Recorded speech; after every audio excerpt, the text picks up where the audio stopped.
On our wedding anniversary, my wife said she forgot and went on a trip with her male best friend. Instead of feeling sad, I sent a huge bouquet of white lilies to their hotel room with a note. With deepest sympathy for your loss.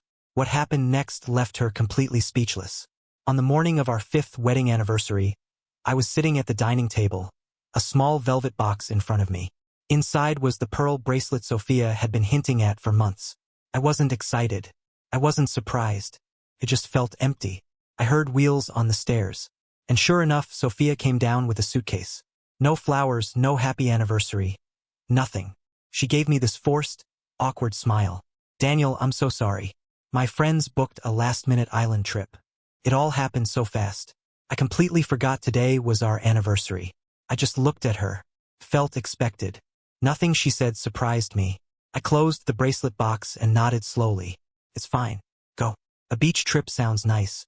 She looked relieved, too relieved, and walked out the door without looking back. Once the door closed behind her, I grabbed my phone and checked the tracking app one had put on her car a while back. It wasn't because I wanted to control her. It was because I used to worry when she'd go on long trips alone. The tracker showed she was heading toward the pier. I checked the tracker. It wasn't a trip with friends, and it wasn't an accident that she forgot our anniversary. The tracker made it clear she was meeting Alex, her best friend. That morning only confirmed what I already suspected. I'm Daniel, 34, an architect. I just notice small things. I'm not paranoid, and I'm not the jealous type, but I'm also not stupid. I usually trust people. Sophia liked that at first. When we got married, she traveled a lot for her job. Long drives, late-night returns, weekend trips with her coworkers. I installed a tracker on her car because she once had a small accident coming home at 1 a.m., and it scared me badly. She knew about the app back then. Over time, she seemed to forget it was even there. I didn't bring it up. Then came Alex, the best friend.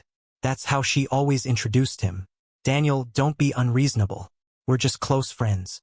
He understands me in ways only old friends do. I tried being polite. I really did. But Alex always acted like I was the outsider in my own marriage. He never made eye contact, always gave short answers, and sometimes even smirked when Sophia talked over me to answer a question I hadn't finished. I kept telling myself I was thinking too much. That lasted until a month ago. A mutual friend sent me a photo. Sophia and Alex having dinner, sitting way too close, laughing like they were on a date. They're probably just catching up, the friend said. Yeah, sure. Then I saw the message on her iPad completely by accident. A notification popped up while I was moving it off the couch. Can't wait to see you at the beach. I booked the room. Meet me at the pier. No name, but I didn't need one. I didn't confront her. I wanted to see what she would choose on our anniversary. I even bought the expensive pearl bracelet she'd been looking at for months, just to see if it mattered to her even a little. Spoiler, it didn't. She didn't hesitate for a second that morning. She didn't even look at the dining table. No curiosity, no guilt, no anything. She walked out like it was nothing. That told me everything. I wasn't emotional about it. It just confirmed what I already knew. So, I sat there watching the little red on the tracker move straight toward the pier. She wasn't meeting friends or going on some random trip. She was going exactly where her messages told me she would go. For once, nothing was confusing anymore. She chose what she wanted, so I acted based on that. Watching the little red dot was almost boring because everything happened exactly the way I expected. She drove straight to the pier, parked, and the signal stopped moving once she got on the ferry. After that, the app couldn't track her on the water, but I didn't need it. I already knew where she was going, who she was meeting, and for how long. While she was on her getaway, I called a florist downtown. They handled deliveries to resorts all the time. I asked if they could get it to the island quickly. The florist asked, "What flowers, sir?" I chose white lilies because Sophia hated them. She once told me, "Lilies look like funeral flowers. They make me uncomfortable." Perfect. Send a large bouquet of white lilies, I said, and include a card. What would you like it to say? I kept it simple, with deepest sympathy for your loss. No signature, no name, just that. I didn't need to explain the meaning. Sophia would understand right away. Alex too. While the order was being prepared, I could already picture it. She would see the lilies she hated and panic, and he would get mad when he read the card and realized it was from me. An hour later, my phone rang. It wasn't Sophia's name on the screen. It was Alex. His name popped up on my screen, and I actually laughed. I picked up. Alex didn't say a word before he started yelling. What the hell is wrong with you? You think this is funny? Sending funeral flowers to our room. Our room, not her room. He didn't even hesitate before saying it. I just said, I sent what I thought was appropriate. What does that mean? It means, I said, as calm as ever, I'm offering my condolences. She just lost something important.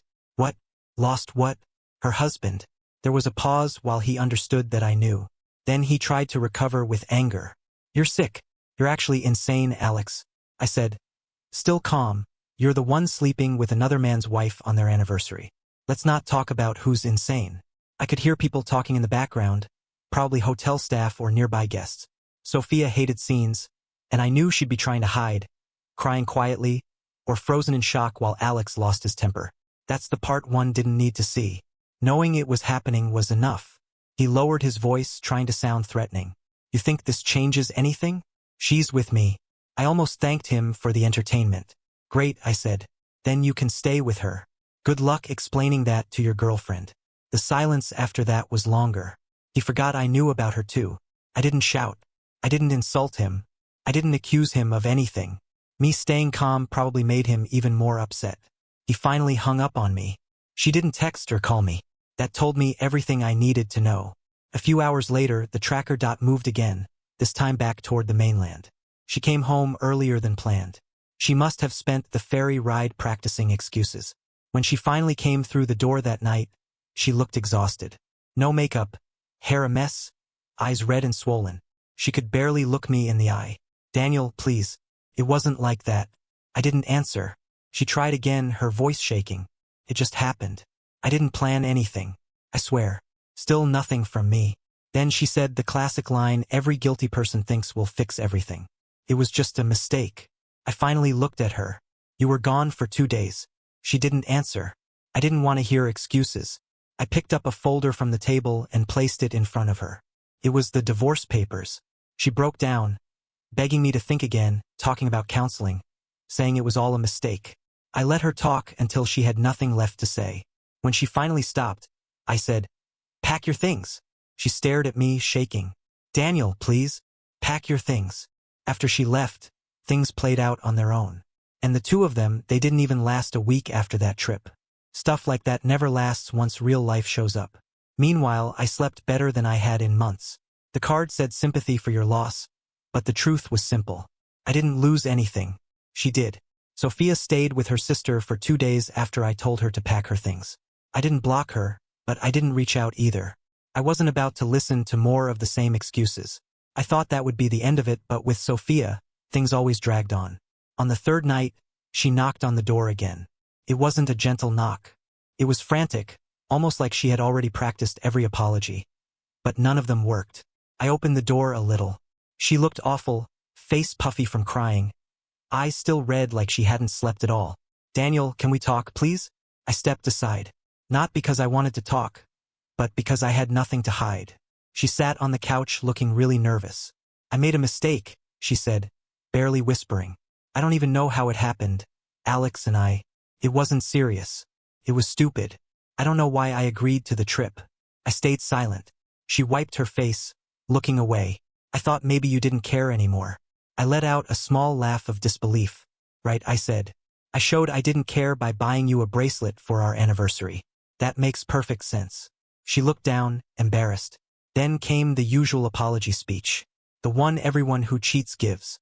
I'm willing to fight for this marriage. I'll cut him off. We can do therapy. I'll do anything you want. I let her say the whole thing. When she stopped, I slid the divorce papers across the table to her again. Sophia, this is already over. She stared at the papers like she'd never seen them before, even though she had cried over them just a few days earlier. I can't lose you, she said, her voice shaking. I swear I'll change. I shook my head. You didn't lose me because of a mistake. You lost me because of your choices. Repeated choices. She stayed quiet. You didn't mess up once. You planned a trip, booked a room, lied for weeks, and then left me on our anniversary without a second thought. You weren't confused. You were comfortable. She didn't say anything else. She broke down again, sobbing. But none of it made me feel anything. Not anger, not guilt, not sadness, just done. After a few minutes, she stood up, tears still running down her face. "Can I at least stay here tonight? I have nowhere else to go." "No," I said, not out of anger, just coldly. "This isn't your home anymore." She froze at that. Then she nodded like she finally understood. She left quietly, and when the door closed behind her, everything was just quiet. After that, things went the way you'd expect. Her parents called me to apologize for her. Her brother asked if I wanted him to talk to Alex. I said, "No, not my problem." Her cousins, who adored her, suddenly stayed away from her. Her friends stopped inviting her places because they didn't want the drama. Sophia went from perfect wife to the one who destroyed her marriage for a beach trip with a best friend overnight. I didn't tell anyone anything. The story spread because she'd been bragging about the trip, and people connected the dots. As for Alex, he got dumped by his girlfriend the day after she saw the Bouquet photo. Apparently, the hotel staff had already heard the drama and talked about it. The place is small, so people heard about it fast. Sophia texted me one more time about 2 weeks later. "I'm really sorry. I hope someday you can forgive me." I didn't reply, not out of spite, just because there was nothing left to say. She made her choices. I made mine. And for the first time in years, the silence felt peaceful. Life after the divorce was quieter than I expected. Not sad, just quiet. I went back to my routines, my projects, my gym schedule, the small things I hadn't had room for when I was always trying to guess where my wife really was. I didn't jump into dating. I didn't stalk Sophia online. I just lived normally again, and that was enough. Almost a year later, I met someone new at a design workshop. Her name was Emily, a landscape architect. We ended up working on the same practice project, and she was easy to talk to, nothing weird or complicated. We started getting coffee after sessions, then lunch, then weekend hikes. There was no rush, no labels, no pressure. It just grew naturally. I took her on a beach trip a few months later. A simple, no-drama weekend getaway. I packed the velvet box I had once set aside on my anniversary. Not because I wanted to replace anything. I just didn't want the bracelet sitting in a drawer collecting dust, tied to the wrong memory. One evening, while we were sitting on the sand watching the tide, I took the box out. Emily looked at it like she wasn't sure if I was proposing or handing her a puzzle. "It's not what you think," I said. She laughed, relieved. I opened it. "This was meant for someone else," I told her honestly. But it never got to be a gift. I didn't want to keep it as something left over from my marriage. She didn't gasp or cry. She just nodded like she understood. "Are you sure?" she asked.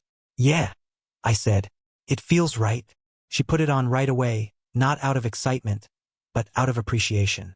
And that was the difference. With Sophia, everything felt like a show. The right photos, the right angles, the right captions. With Emily, things were simple. If she liked something, she showed it. If she didn't, she said it. No hidden messages, no guilt trips, no secret trips pretending to be outings with friends. Later that night, we walked along the shore. It was calm and simple, just a quiet moment with someone who didn't make life harder. I don't usually try to turn everything into a lesson, but I did learn one thing. If one person stops respecting the relationship, the other person can't save it alone. Ending my marriage wasn't some huge tragedy. It was just me leaving a situation that didn't work anymore. Giving that bracelet to someone else was just a way to close that chapter and move on. In the end, I just went back to a normal life, and that was it.